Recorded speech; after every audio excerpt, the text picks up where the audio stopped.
Morning. Good to be speaking with you this morning.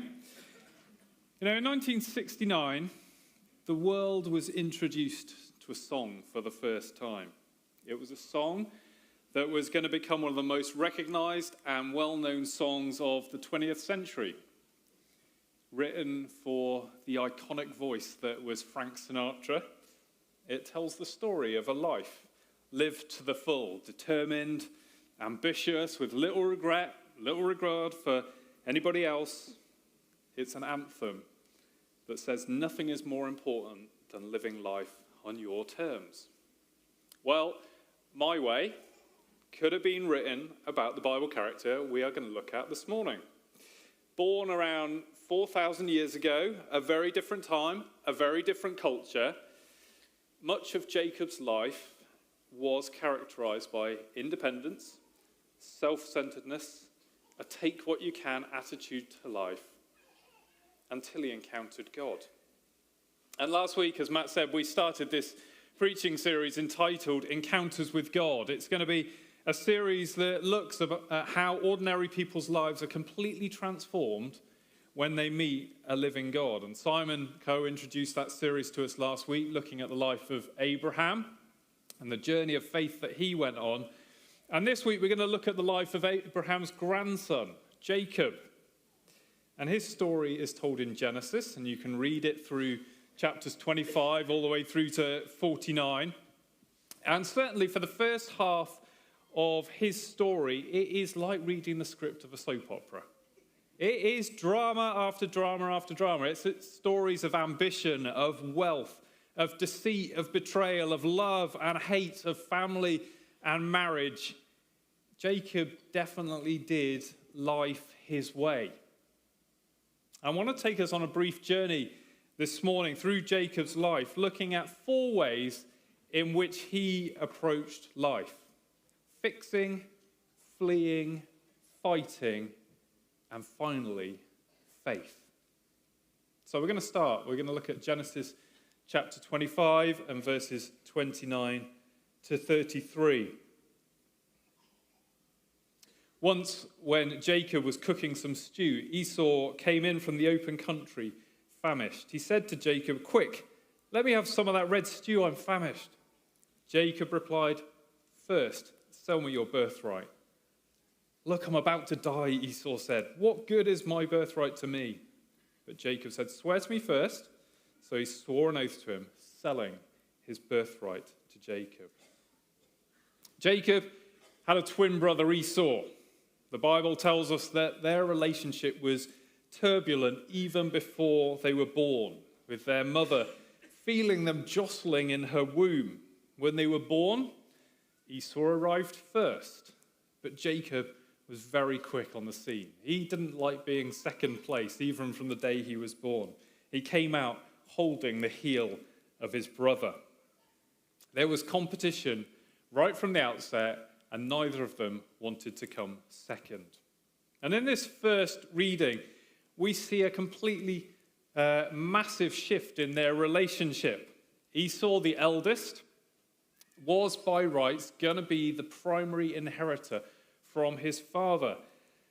He was going to take responsibility for the family. He was going to inherit and take responsibility for everything that they owned. It was the birthright of the firstborn son to take their father's place. But Jacob was a fixer.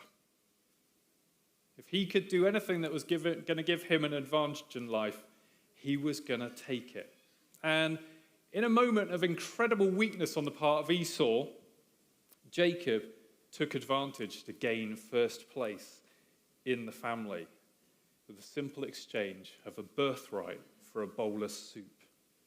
What had been Esau's inheritance and future was now in Jacob's hands. He was a fixer. If he could do something for his advantage and his gain, he took that opportunity. And not content with taking first place in his family, Jacob continued to pursue a better life for himself.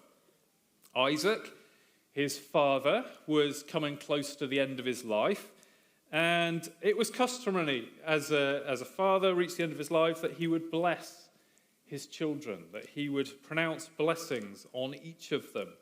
And again, Not slow to miss an opportunity, Jacob took advantage of his father's failing eyesight, failing health, failing senses, and went, I could have something else here if I'm clever. And so in Genesis 27, we read these verses. He went to his father and said, my father. Yes, my son, he answered, who is it? Jacob said to his father, I am Esau, your firstborn. I have done as you've told me, which was to go and gather some food to make a meal. Please sit up and eat some of my game so that you may give me your blessing. In verse 24, it carries on and says, Isaac said, are you really my son Esau, he asked. I am, he replied. Then he said, my son, bring me some of your game to eat so that I may give you my blessing. And Isaac blessed Jacob in Esau's place. Now, of course, we go on a few verses to verse 36, because Esau's going to find out about this, isn't he? Esau said, isn't he rightly named Jacob? Jacob means grasper, someone who clings on to anything he can get. It's a phrase that was often used to describe somebody who was a deceiver. Isn't he rightly named Jacob? This is the second time he's taken advantage of me. He took my birthright, and now he's taken my blessing. And Esau held a grudge against Jacob because of the blessing his father had given him. He said to himself, the days of mourning for my father are near, and then I will kill my brother Jacob. Jacob's fixing might have won for him the birthright and the blessing, but it came at the cost of a complete relational breakdown with his brother. Fixing had only got him so far, and now he'd run out of rope. Time for a new tactic. It's time to flee. And that's exactly what Jacob did. So we move on a couple of chapters to Genesis 27. And we read this part of Jacob's story. When Rebekah was told what her older son Esau had said, she sent for her younger son Jacob and said to him, your brother Esau is planning to avenge himself by killing you. Now then, my son, do what I say.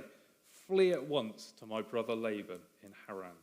Stay with him for a while until your brother's fury subsides. So Jacob took his mother's advice and he fled. He ran away. He went about as far away as he could possibly go to get away from the mess that he created for himself. He couldn't fix things with Esau, so he ran away. Jacob fled. So how many of us feel like doing that sometimes? We find ourselves maybe not thinking that life's quite what we might have hoped for. Maybe things haven't turned out as well as we'd hoped. We've invested in things, we've tried things, they've not worked out for us, and everything inside us wants to just get up and run away. You know, whether it's the consequences of circumstances or the consequences of our own choices, our desire to flee can often be a very default reaction. I remember a number of years ago, and before we moved here, we were leading a church that we'd planted in West Oxfordshire. We moved out that way in 2002, full of enthusiasm, full of vision, full of ideas, full of faith as to what God was going to do, and we put a huge amount of energy into this new venture. We tried loads of things, and actually there were lots of highlights. There was lots of enthusiasm, lots of innovation, but in reality, in the first few years, we weren't really getting anywhere. The church wasn't growing. We were seeing some people arrive and some people leave.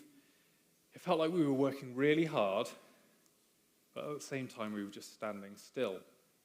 And after about 5 or 6 years, in which time we'd had both of our children, so we were trying to do this with toddlers as well, we were tired. For honest, we were just tired. We'd run out of energy. And I remember a point where I really felt like I hit rock bottom with this.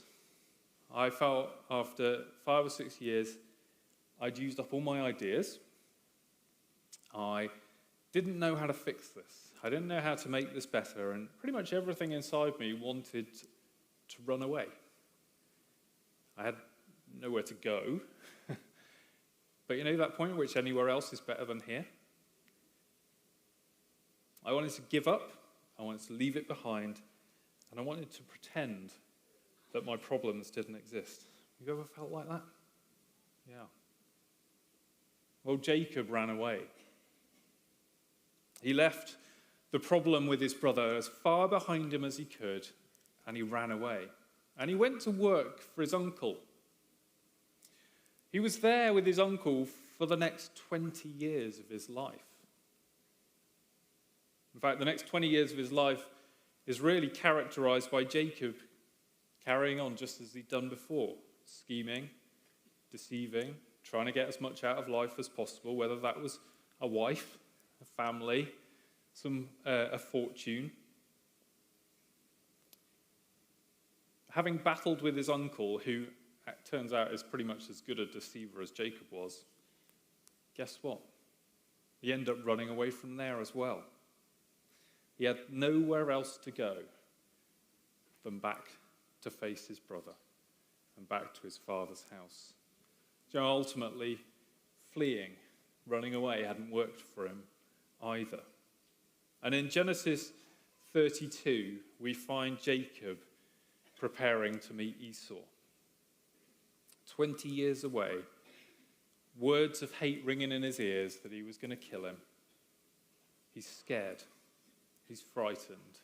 He's run out of options to fix. He's tried fleeing and it didn't work. What can he do now?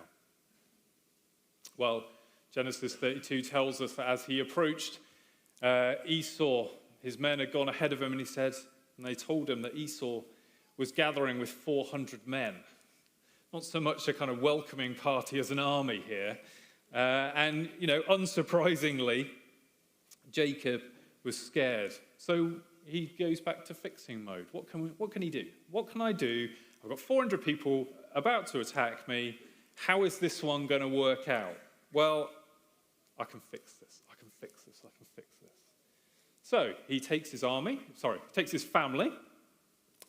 by which this point is growing quite big. And he thinks really pragmatically, well, look, if I'm going to die and Esau's going to take revenge, best he only takes revenge against half of us. Let's split ourselves into two, and at least one might have the opportunity to run away. Try and make the best of this. He goes back to what worked with Esau before. Well, previously it was a bowl of soup in exchange for a birthright. Well, might take a bit more than a bowl of soup this time, Jacob. So, hundreds of camels, hundreds of donkeys, sheep, cows, bulls, anything that Jacob had. Let's see if we can buy Jacob's favor by sending gifts ahead. In reality, he was really trying to fix the unfixable problem. And whilst he sent his family ahead of him, while he sent gifts ahead to Esau, he himself retreated.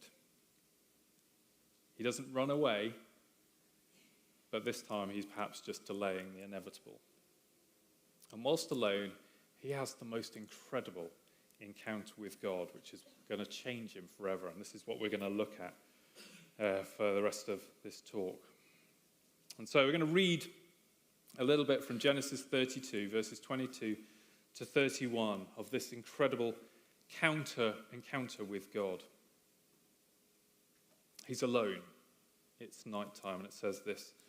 That night Jacob got up. He took his 2 wives, his 2 female servants, and his 11 sons, and he crossed the ford at the Jabbok. After he had sent them across the stream, he sent over all his possessions. And so Jacob was left alone. And a man wrestled with him until daybreak. When the man saw that he could not overpower him, he touched the socket of Jacob's hip, so that his hip was wrenched as he wrestled with the man. Then the man said to him, "Let me go, for it is daybreak." But Jacob replied, "I will not let you go unless you bless me." The man asked him, "What is your name?" "Jacob," he answered. Then the man said, "Your name will no longer be Jacob, but Israel, because you have struggled with God and with humans and have overcome." Jacob said, "Please tell me your name." But he replied, "Why do you ask my name?" And then he blessed him there. So Jacob called the place Peniel, saying, "It is because I saw God face to face, and yet my life was spared." The sun rose above him as he passed Peniel, and he was limping because of his hip. In this incredibly low moment for Jacob, Jacob encounters God.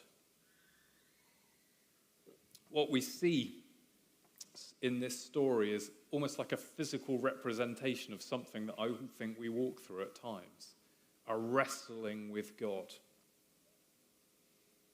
And as he wrestles with God all the way through the night, ultimately, Jacob realizes that he's found something that he can't overcome. And he holds on to him and he begs this man for a blessing. He says, "I will not let you go unless you bless me." This is a moment of desperation for Jacob. He sees what's facing him. He's run out of ideas. And out of desperation, he finally turns to God for blessing and help.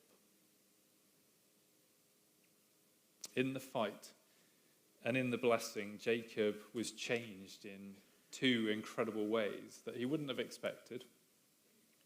We read in the story that the man he's fighting with touches his hip and dislocates it. Jacob comes out of this encounter physically changed. What did Jacob like doing? He liked running. Well, he wasn't going to run anymore. His hip wouldn't allow him. He came out of this encounter with God physically weaker and less able to be the person that he'd gone into the encounter as.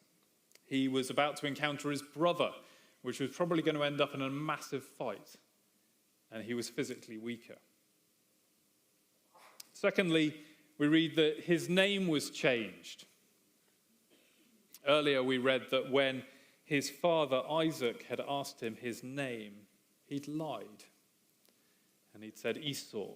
Now, confronted with God, Jacob finally owns up to who he really is. He says, "My name's Jacob. I'm a deceiver. I'm a liar. I'm a fixer. I'm a fleer. This is who I am." And in this encounter, God says, "Well, no. Let's make a change. Now you will no longer be Jacob. I want to name you Israel." And in that name change, it had nothing to do with the description of who Jacob had been. It was everything about who Jacob was going to be. He was going to become Israel, an overcomer. Someone who'd wrestled with God. Someone whose name would be known throughout the generations. His sons' names would become the tribes of Israel. His name would become the nation out of which kings would be born, and ultimately the Messiah would come. His destiny wasn't one of deceit, of trickery, of running away. His destiny was changed in a moment. You know, in encounters with God, we should expect to be changed. Weaker, less able to be who he had been before, now he was renamed and commissioned for a different future. Do you know what? I wouldn't recommend fighting with God. But if you do fight with God, expect to be changed. Expect to come out of it different. You know, back in Carston, I felt like I'd run out of ideas. I felt like I had nowhere else to go. And ultimately, internally, I'd begun to fight with God. I was asking questions like, why had he called us to do this? Why had he set us up to fail?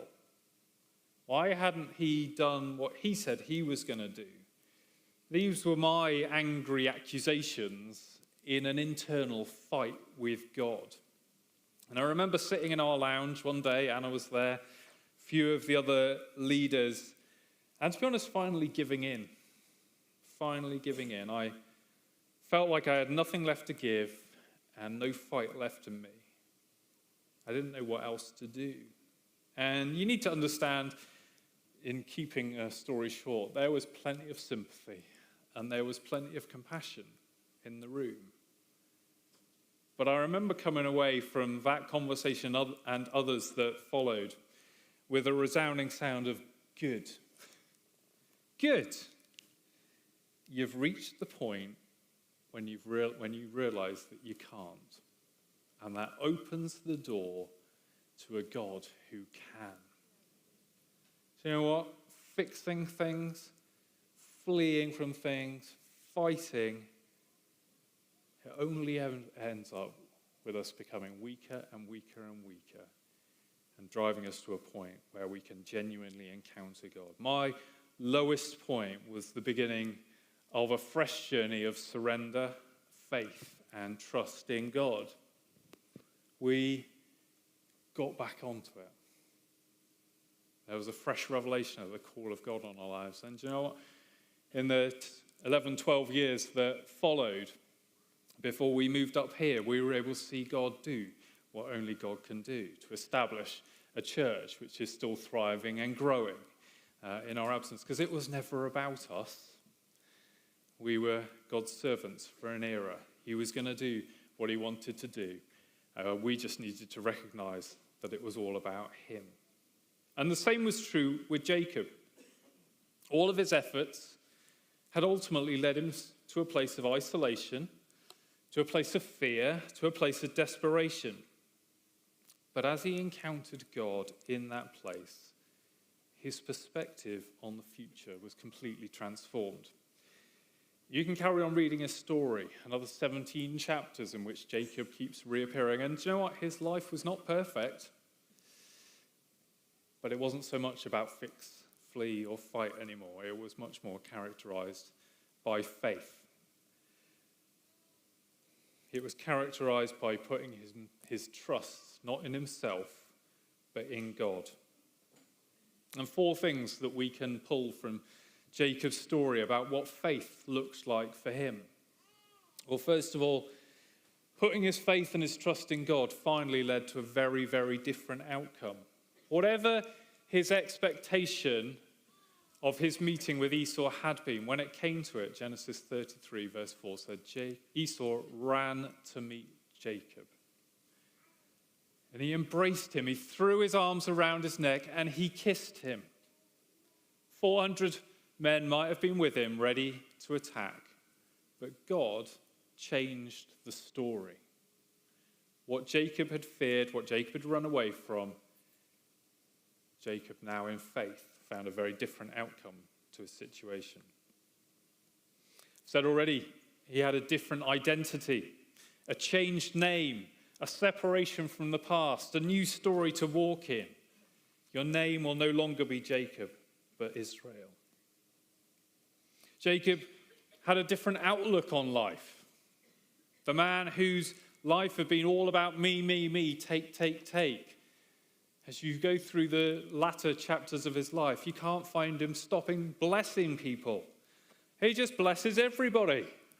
He's down in Egypt because of famine. I'll bless Pharaoh. I'll bless Pharaoh's family. Now I'll bless my children and their children. Jacob, this guy whose life has been all about me, all about what I can have, is now all about the blessing of others. Isn't that powerful? That is a transformation, isn't it? And last of all, he came to realize he needed a different reliance. We find in Hebrews 11 a great story of faith, an account of people who'd walked with the Lord. And in one line, the writer of Hebrews sums up Jacob's life. He says, by faith, Jacob, when he was dying, blessed each of Joseph's sons, and he worshipped as he leaned on top of his staff. Just an interesting way that the writer there sums up Jacob's life. At the end, it was all about worship. And it was all about leaning on a staff, this constant reminder that God had changed him. You know, he was never going to get over that physical weakness that God had given him, but he learned to rely on it. He had taken away that reliance on himself and placed it on God instead. Jacob's life had been characterized by fixing, by fleeing, by fighting, by doing life his way. But now it was going to be characterized by faith and doing life God's way. So back to the beginning. The song. Do you know, despite its incredible popularity, Frank Sinatra himself hated it. He didn't like it. It had been written for him. It took him to fame and even more fortune. But he realized that really it was just self-serving and self-indulgent. It still remains one of the most popular songs played at funerals. I have to say, I still reflect on my own life and think I do far too much my way. But I do hope I'm learning to do things a little bit more God's way each day. And maybe that at my funeral, there won't be much about how I did things my way, but an awful lot about how I did things God's way. That's my hope. And that requires me each day to lean on God. You know, I still, every day, have opportunities to fix, to sort things out, to work things around to my advantage. There are plenty of days I'd love to run away, to go, that's a problem I just don't want to deal with. Let's go the other way. There are days in which I'll wrestle with God and say, why? Why are things like they are? And try and fight things out with him. But the better way is to surrender. The better way is to put faith into God. And as I wrap up, I'm going to invite the band to come back, because for me, one of the things that I've learned is that surrender is not just a one-time event. It's not just the thing when you do and you come to faith in God for the first time, but actually it's the thing that we have to do each day. The dependency is not just something we can presume, but it's an active choice. It's not just a good idea. It's not just a theory. It's a choice each day to say, I depend on you, Lord. And ultimately, faith that his way is better. His way is far, far better than my way. Fixing, fleeing, fighting. I suspect there are plenty of people in the room who might find themselves in one of those categories even this morning, because there's everything in us that wants to do things our way. As we finish this morning, I'm actually reminded of a time, again, this was 2013. 2013, on a Sunday morning, I was sitting on the back row, up there. This was a long time before we moved up here, a long time before we even thought about moving up here. It was a conference that I was attending. And on that Sunday morning, the guy who was preaching gave a call which was about fresh dependency on God and a fresh surrender for your future. And he invited us in that moment to come forward and to kneel, and in kneeling to bring with us the things that were important. I didn't have anything on me other than my phone, my wallet, and my house keys. Well, they're actually pretty important, aren't they? And so I came forward that day, and I said, well, Lord, here's my phone. It's got my diary. It's got my work. It's got my relationships on it. It's got my photos. It's got lots of things that I hold dear. Here's my wallet. Without it, I'm not buying anything. Here are my house keys.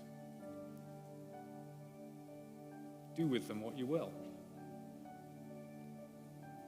Well, a year later, we moved into a different house, partly out of that response to that God led us on a different journey. And 4 years after that, We ended up moving up here, unforeseen at the time, but I knew God had a plan.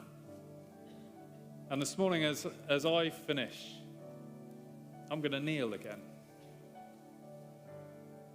Not because today is a special day, but because it's another day where I have to surrender before the Lord and lay the things that are precious to me. Say, I don't want to be the person who fixes my way through life. I don't want to be running. I don't want to be fighting. I want to surrender in faith. And I want to invite you, if you want to kneel with me, to do that. Simply as a demonstration. And if you aren't able to, that's okay. The Lord will see the submission of your heart. But to find a space.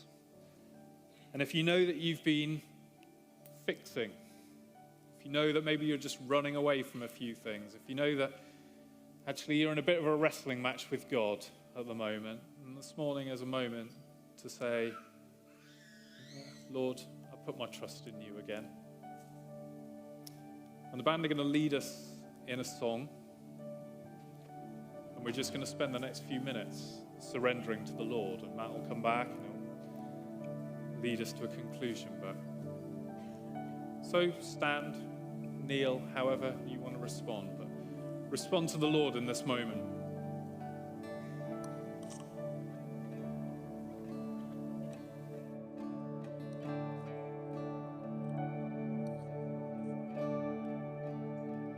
Where would I run to the throne of mercy?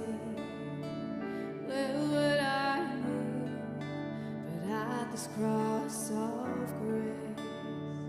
How great the love, how strong the hand that holds us. Beautiful, beautiful. So here I bow to lift you high, Jesus. Be glorified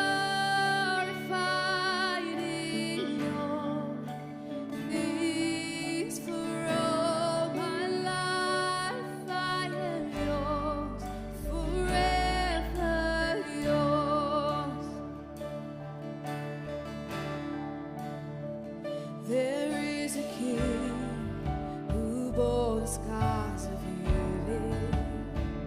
There is a Son who came in grace and truth. How great the love carries us to kindness. Wonderful, you're wonderful. So here I bow to lift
So here I bow to lift you high, Jesus. Would you be glorified in all things? For all my life I am yours, forever yours. I am yours, I am yours, I am yours, forever yours. I'm yours, you mine. I'm yours, you mine. I'm yours, you mine. Jesus, Jesus. I'm yours, you mine. God, we thank you that you love us. God, we thank you it's your kindness that leads us to repentance, God. God, we thank you that you are a Father with open arms. God, would you just pour out your love, your compassion, your kindness?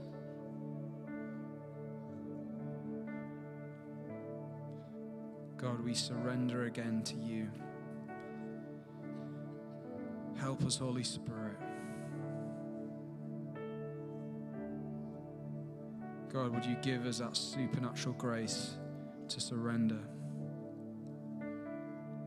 Surrender those things, to surrender the people.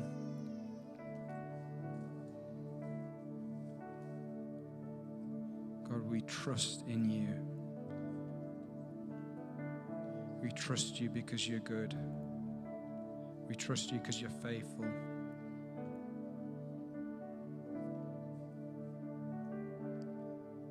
Lord, may we become more and more like you.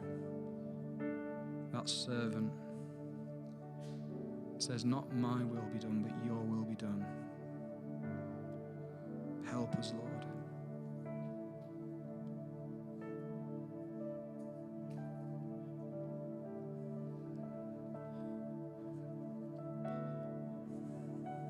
Maybe you're here today and maybe you haven't got a relationship with God. You're not in relationship with God, and maybe you felt spoken to this morning. Maybe just that word about running. Maybe you can relate with that. Maybe you've been running from God, and actually you want to make a change today. You want to come to God. God's described as that Heavenly Father with arms open wide that wants to give us that biggest embrace we've ever experienced. And I just want to encourage you, if that's you this morning, that when we finish, I'd love for you to come down at the front and we can help you to connect with God for that first time. Or maybe you're here today, you've been walking in a relationship with God, but you've turned away. You started running in a different direction, and you've made that decision today that you want to come back to God. God is full of grace, full of kindness, full of mercy. I'd love for you to come down the front and we can pray with you if you want to make that decision today. So I just feel like the Lord's here. He just wants to keep ministering to us, and there's just this atmosphere that's very different to how we started. We were starting with celebration and praise and just the tender presence of God here, the love, the kindness, the compassion of God, as we have that courage to say, God, I'm going to trust you. I'm going to trust you even if I can't, even though I want to be in control and I want to figure it out, and no. Let's keep trusting him and just allow his kindness and his love just to fill our hearts, to reassure us and help us on that journey. So we're going to bring the service to a close. If you want to be prayed with for any other reason, there's a prayer team available at the end. You can come down the front and we can pray with you and just stand with you. And if you want to make a response, you can do that. So be blessed. Have a great week. Why don't you catch up with someone over a coffee or tea. And if you've got children, please go and thank the guys that have been serving our kids this morning and pick them up. That'd be great. Bless you. Have a good week.